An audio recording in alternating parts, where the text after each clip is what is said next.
6 enfants de la patrie, avait le peuple. Aujourd'hui, nous allons faire un premier petit portrait d'un jeune au CV en or, et une expérience en béton armé au niveau du terrain de la politique, quitte à en faire frémir toutes les belles-mères rebelles. Son nom, Juan Branco, jeune avocat des Gilets jaunes post-mélenchonistes, et aussi conseiller juridique auprès du site Wikileaks de Julian Assange. Il est présenté comme un déserteur de l'intelligentsia parisienne, et il est aujourd'hui l'avocat incisif et volubile du gilet jaune antisioniste, Maxime Nicole. Les cheveux en pétard, celui qui est passé de 8 000 € par mois au RSA, pour ne pas avoir voulu se faire corrompre par un monde obscène, ne manque pas d'atours séduisants. Invité presque nulle part au début, chargé récemment dans un article de l'Express, ce sont en quelque sorte les brevets de résistance qui parlent. Bref, un dissident comme on pourrait l'imaginer. Mais l'est-il vraiment à 100%? Well, that's what we're gonna find out. Parce que par chez nous, il nous en faut davantage, je vous le garantis. Car les pseudo-rebelles, on en a vu passer des wagons. Voici un florilège du personnage en question. La porte-parole des députés de La République En Marche va signaler à la justice des propos de 2 cadres de la France Insoumise qui, selon elle, incitent à la violence. Parmi ces cadres, il y a Juan Branco. Bonsoir, merci d'avoir accepté notre invitation. Et c'est pas parce que vous n'êtes pas exposé au chômage, ce n'est pas parce que les hommes politiques ne sont pas exposés au chômage qu'on peut dire vous faites quoi, vous? Moi je suis avocat et je suis au RSA. Mais vous faites quoi pour les gens qui sont au chômage? Je me bats, je défends les gens gratuitement, des gilets jaunes qui sont en difficulté. Vous faites quoi? Oui, je défends des gilets jaunes gratuitement, tous les jours. Je pense qu'il y avait 2 choses. D'abord, la volonté peut-être de rééditer un geste qui est plus beaucoup commis, c'est-à-dire que je trouve que les essais politiques en France souffrent d'une forme de vulgarité où l'on sous-estime beaucoup la capacité du lecteur à s'exiger et à faire un effort pour arriver à une matière intellectuelle. C'est un moment spécial pour moi parce que on a ce texte qui avait été mis en ligne en novembre dernier, qui est une enquête sur la Macronie et ses liens avec l'oligarchie, avec certaines des personnes les plus puissantes du pays, voire du monde. Ouais, alors ce que j'ai pas dit tout à l'heure, c'est que j'ai participé à système un peu, c'est-à-dire j'ai été notamment au Quai d'Orsay. Le Quai d'Orsay, c'est là où il y a le ministère des Affaires étrangères. C'est un grand bâtiment qui a été construit au 19e siècle pour accueillir les autres étrangers. Donc les ministres, à l'époque les rois surtout, qui venaient visiter la France. Donc il leur fallait un lieu d'accueil comme ça. Ils ont construit cet énorme palais qui est devenu le ministère des Affaires étrangères après. Jusqu'ici, le clivage droite-gauche faisait qu'il y avait une forme de respiration démocratique parce qu'on était certes dans un système oligarchique, mais dans lequel il y avait des clans. Et ces clans avaient tout intérêt, se battaient entre eux, avaient tout intérêt à faire sortir des informations les uns sur les autres. 10 à 15 000 personnes qui meurent chaque année depuis 30 ans. Ça fait 450 000 personnes qui sont mortes du fait de l'indifférence et de l'impéritie de nos politiques publiques et de nos dirigeants. Et je trouve ça assez sympathique l'idée de vouloir criminaliser la pensée. Enfin, on voit à quel niveau de panique se retrouve le gouvernement aujourd'hui. Un petit détail, Aurore Berger, c'est très bien que je suis pas un cadre de la France Insoumise, je tenais quand même à le préciser.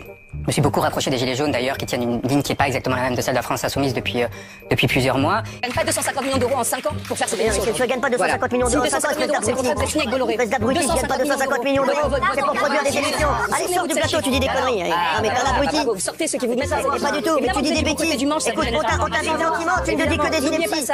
Monsieur Macron, qui se prétend être d'une nature intellectuelle particulièrement développée, n'en a pas une forcément, et qu'il était bon d'aller sur ce terrain-là, c'est-à-dire cette sorte de défi qu'il a mis un peu à la face des Français, qui est de dire moi je vous suis supérieur parce que j'ai fait ces études, etc. C'est tout ce discours en fait que l'on retrouve en sous-jacence dans sa politique, mais aussi dans sa façon de s'adresser aux autres. Et c'est un travail qui pouvait pas être édité en France en fait, parce qu'il révélait trop de liens de compromission entre le milieu de l'édition, le milieu politique, le milieu médiatique et les puissances économiques qui contrôlent en fait une grande partie de ces médias.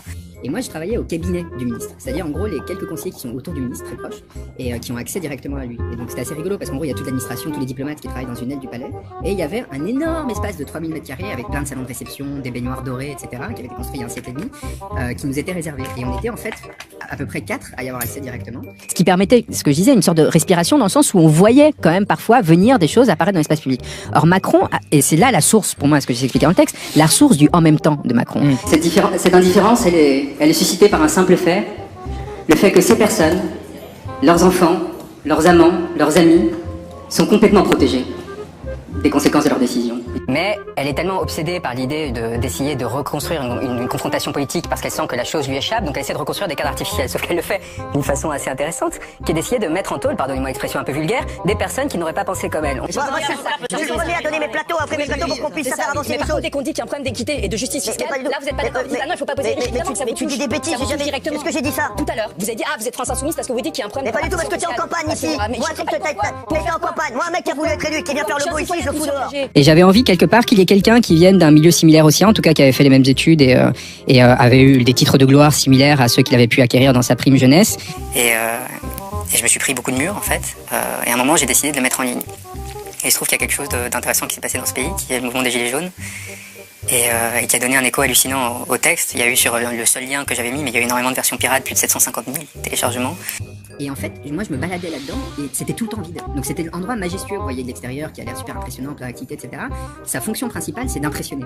C'est de faire peur, c'est de montrer à l'extérieur, en fait, qu'il y a une majesté, la majesté de la République, quelque chose qui domine et qui du coup renferme un pouvoir. C'est au contraire la condensation des différentes élites et des différents réseaux de l'élite parisienne qui vont en fait être unifiés et qui vont faire qu'on va complètement étouffer l'espace démocratique parce que plus personne ne va avoir d'intérêt à tirer dans les pattes de l'autre parce que tout le monde va être servi. On vit dans un monde qui peu à peu s'est débranché du reste de la société et qui a fait qu'ils ont pu penser le politique non plus comme une forme d'engagement mais comme un enjeu de carrière, comme quelque chose dans lequel leurs intérêts seuls leur permettraient d'agir et de penser. On en est là, et on en est là, et on en est au point où la porte-parole d'un parti majoritaire, donc quelqu'un qui est très importante et qui a une audience auprès des procureurs de la République, ce qu'elle a fait, c'est pas juste un coup médiatique, même si elle le pense comme tel. Elle sait très bien que derrière le parquet va se mettre en marche, va ouvrir une enquête, va essayer de mettre pression. Je ne le crains pas parce que je sais très bien ce que j'ai fait et j'ai absolument pas peur. Donc tu dis des bêtises. Qui me suis engagé, moi. Arrête de dire des conneries. Vous voyez comment ça vous rend fou? Dis pas de bêtises. Je me suis engagé. Mais oui, ce qui me rend fou, c'est ta connerie. Je te le dis. Tu dis des bêtises. Tu dis déjà que je gagne 250 millions d'euros. Alors ce que j'essaie de démontrer dans ce texte, c'est que pas du tout de supériorité Macron n'en a point et qu'au contraire c'est quelqu'un de relativement laborieux qui nous a imposé sa morgue sans raison spécifique. Alors, vous devenez vulgaire, vous avez vu? Vous devenez vulgaire, parce que moi il y a des faits. C'est pas du tout. Est-ce que tu es politisé? La sensibilité à la question sociale, non. En fait, la réussite de M. Macron, c'est celle justement de réussir à se faire interconnecter des réseaux qui jusqu'alors étaient opposés. Et donc, et là, dans cette coagulation de l'élite française, eh bien, il obtient une sorte de fulgurance comme ça médiatique, qui va expliquer notamment les 29 unes qu'il obtient de Paris Match et quelques autres en moins d'un an. Je défends des gens gratuitement, genre. C'est la seule chose que je fais. Ça, c'est très bien, bravo à toi. C'est la seule chose que je fais. Et je me suis mis en Est-ce que tu étais politisé? Non, je me suis mis en... moi j'ai été approché pendant des années par les équipes de Macron pour travailler avec eux et j'ai refusé. Et j'ai refusé pour une seule raison, parce que j'ai vu ce système d'internat, parce que j'ai fait ces grandes écoles, Sciences Po, école. Tout à l'heure vous me disiez c'est un propos politique.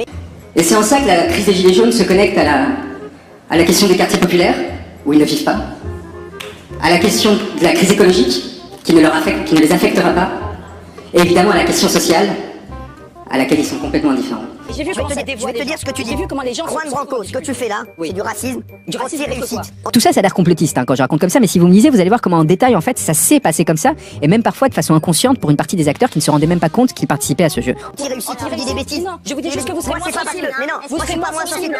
Je suis pas moins sensible aux difficultés, je te le dis. Sinon, je ferais pas ces émissions et j'essaierais pas d'aider les gens. Dis pas de bêtises. Je sais très bien ce que tu fais de défendre des gens gratuitement. Je trouve ça très bien. Mais quand tu dis 250 millions d'euros, c'est bête de dire ça. En réalité, Branco, l'avocat des Gilets jaunes qui dénonce une Macronie qu'il a vue de l'intérieur, ne dénonce pas le système lui-même, c'est juste un pan de l'une des castes qui l'a servi et qui est devenue obsolète. Branco, c'est le nouvel opposant direct au filet de Macron et qui vient en un simple coup de fil auprès du juif André Berkoff dans son émission de pseudo-résistance sur Sud Radio de démontrer toute l'étendue de ses limites. Voilà, l'intelligence, c'est faire le lien entre différentes informations. Or, si ces informations sont manquantes, vous pouvez être très intelligent, comme le sont les Français, votre capacité à faire du lien est obérée. Du coup, qu'est-ce que ça provoque? Ça provoque des théories complotistes. Parce que du coup, évidemment, on se rend bien compte qu'il manque une case quelque part au raisonnement, qu'il y a quelque chose qui est trop étrange. Et donc les gens se précipitent vers des explications délirantes qui touchent aux juifs, aux francs-maçons, etc. Oh, quel nul. Pour lui, le lobby sioniste et la franc-maçonnerie ne sont pas explicatifs du contexte politique actuel. Aujourd'hui, nous allons nous pencher sur un épisode récent où le pauvre petit Branco s'est fait attaquer par les terrifiants et méchants conspis via les têtes de gondole telles que le perfide Panazza et le cruel Alain Soral à l'égalité et réconciliation. Pourquoi? Mais... Parce qu'ils n'ont pas été gentils avec lui. Le parquet, sur ordre du gouvernement, refuse d'exécuter une décision de justice contre Alain Soral et s'interpose pour qu'il n'aille en prison. Que l'idiot utile de tous les pouvoirs, autoproclamé résistant, s'explique sur cette soudaine protection. Et ça se prétend avocat de la défense. Si le parquet n'exécute pas, petit con, c'est qu'il sait que ce mandat d'arrêt, exigé par le CRIF, est illégal en droit de la presse. Fils à papa prétentieux, tu ne peux parler que de ce que tu connais, visiblement pas grand-chose.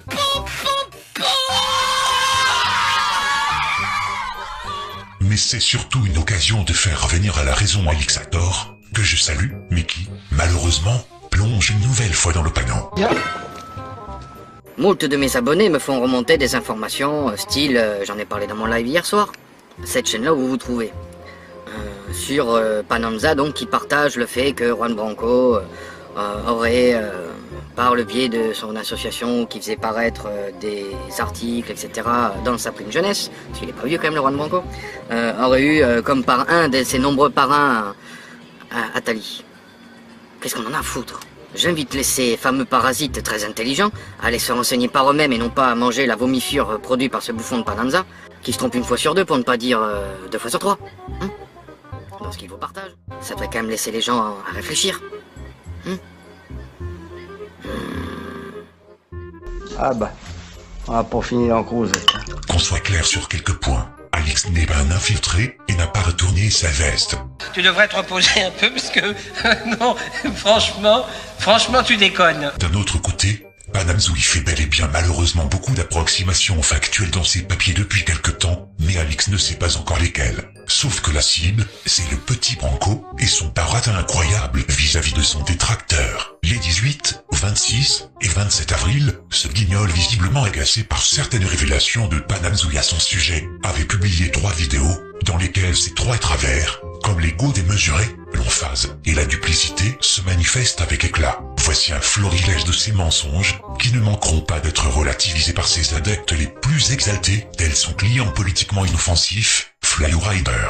Durant toute une semaine écoulée, le perfide Panam Zouy avait dévoilé son lien volontairement occulté avec Jacques Attali. Un récent tweet de Branco qui tente subtilement de dédouaner sans surprise son ancien mentor Jacques Attali de toute influence politique de premier plan. Son projet de plus en plus manifeste, c'est de détourner l'attention du citoyen préoccupé par l'emprise illégitime du lobby sionard sur l'appareil d'État. Branco était revenu, via une vidéo publiée sur Facebook, sur ses révélations dans son style habituel empreint d'emphase, de sophisme à la con, de grandiloquence et d'enfumage. Après avoir fait savoir à ses fans qu'il était encore invité par l'animateur sioniste Cyril Hanouna, du groupe Bolloré, tout un symbole indiquant son caractère foncièrement inoffensif pour les plus puissants, Branco avait appelé Panam Zouy en déclarant ceci. Donc voilà, tenez bon, je répondrai peut-être aux critiques plus tard, mais en même temps c'est assez insignifiant. Vous voyez, il y a Panamza, des sites un peu néocomplotistes qui m'attaquent et qui m'accusent d'être un soldat du système, enfin on en est là quand même. Pourquoi est-ce qu'ils font ça, des gens comme Alain Soral aussi? Tout simplement parce que je leur pique leur clientèle. Mais d'où il sort ce bouffon? Tout simplement parce que je leur pique leur clientèle. Vous savez plus du tout ce que vous dites. C'est-à-dire que je donne enfin à des personnes qui pensaient que c'était les Juifs, les Illuminati et compagnie qui dirigeaient le monde, parce qu'ils voyaient bien qu'il y avait un problème dans l'information qui leur arrivait. Ils voyaient bien qu'il manquait quelque chose, une case. Je donne des outils de compréhension aux gens.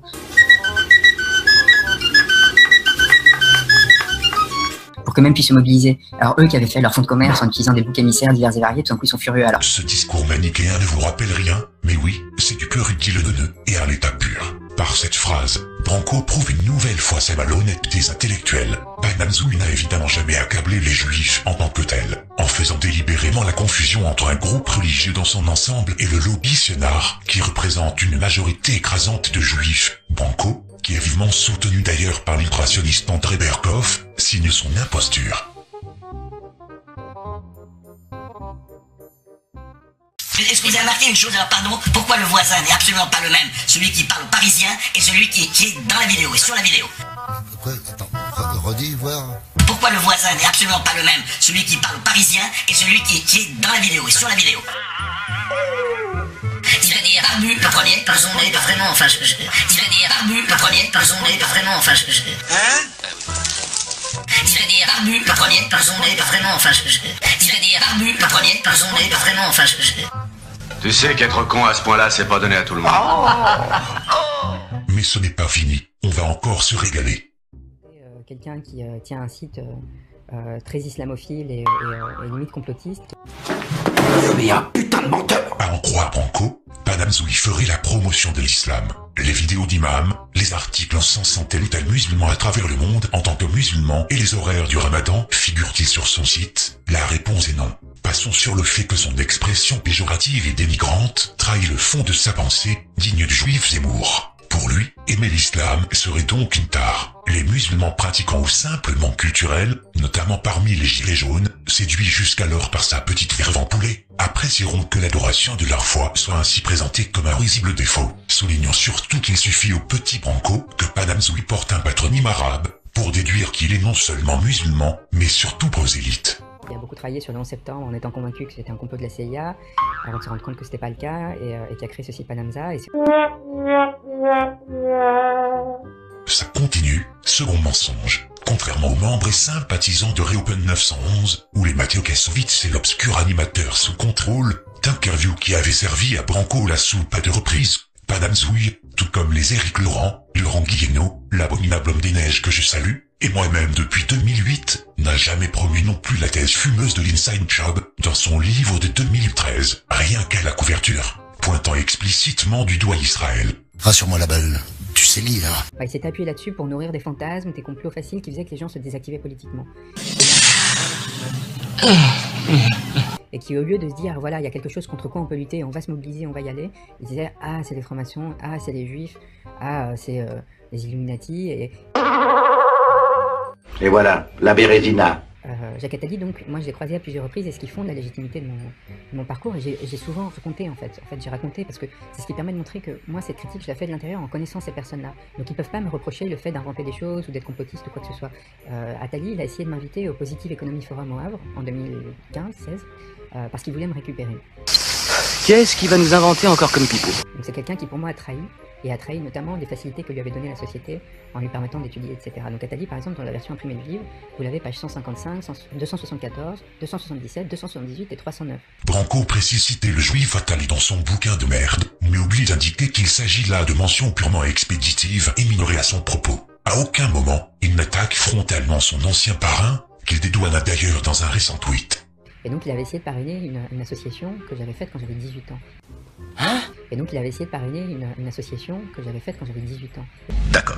Et bonjour, alors Jeune République, c'est une association qui a pour but d'éditer une revue qui réfléchit sur les politiques publiques et propose et fasse des propositions en fait qui viennent enrichir le débat d'idées. Et elle est donc parrainée par 7 personnalités, dont Bertrand Badi qui nous a donné son parrainage aujourd'hui, et aussi Dominique de Villepin, Jacques Attali, Alain Lipiette, Stanley Hoffman. Pas d'accord. Pourquoi changes-tu David tout le temps? C'est de là que vient la rumeur. En fait, ils ont utilisé ça, ils ont instrumentalisé ça pour prétendre que j'étais l'enfant d'Attali, le parrain d'Attali, etc. Mais qu'est-ce qu'il raconte? Encore une grosse caricature, en prétendant qu'une rumeur circulerait selon laquelle il serait d'une certaine façon le filleul d'Attali. C'est encore de la poudre. De quoi déjà? C'est de la poudre de perlimpinpin. Attali a bel et bien parrainé son association et sa revue dénommée Jeune République, et non pas essayé de parrainer comme il le dit mensongèrement. Eh bien, ces réseaux-là sont secondaires, c'est-à-dire que c'est pas des personnes de la même façon qu'il faut arrêter la fixation avec les juifs. Les juifs, en fait, la judaïté, vous savez, c'est une très belle culture, et il faut arrêter d'être dans un truc comme ça où on penserait qu'ils nous arrachent quoi que ce soit.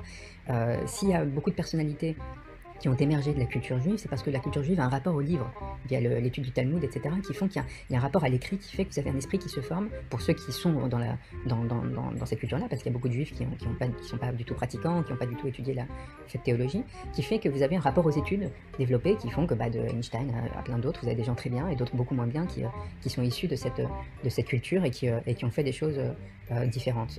Où il va chercher toutes ces conneries? Vous avez déjà entendu un baratin aussi nul dans la bouche d'un type qui n'est même pas président? On peut aller très vite dans des assimilations comme ça. Moi, ce que j'essaie de montrer, c'est qu'il faut y aller pas à pas. Il faut démontrer, en fait. Et évidemment, par exemple, que le CRIF, aujourd'hui, c'est devenu quelque chose qui essaie d'influencer la politique française alors qu'il représente une minorité de la communauté juive pour favoriser les intérêts d'une politique israélienne qui est extrêmement expansionniste et horrible. Et moi, je suis très engagé dans mon cabinet d'avocat avec un ami, un avocat, en fait, Omar Shatz, qui s'est beaucoup battu pour le droit des réfugiés des Palestiniens en Israël avant de devoir partir d'Israël. C'est quoi encore cette blague? Et ben voilà, il montre patte blanche au CRIF. Il feint ensuite de critiquer mollement ce même CRIF en le définissant gentiment comme quelque chose qui essaye d'influencer la politique française. On a connu Branco plus précis et incisif. Mais là, il perd un peu ses bignoles, n'est-ce pas? Et allez hop, il se la joue pro-palestinien BCBG, en dénonçant la politique israélienne expansionniste horrible, avant de s'appuyer sur son amitié avec l'avocat juif israélien installé à Paris, Omer Shatz, qu'il présente sans preuve comme un homme au savoir en Israël et un partisan des réfugiés palestiniens, alors qu'il s'agit en réalité d'un fondateur d'ONG pro-migrants. C'est marrant, non? Et je tiens à vous dire quand même quelque chose, vous n'êtes pas forcément au courant, mais les élites parisiennes sont très antisémites. Ah oui?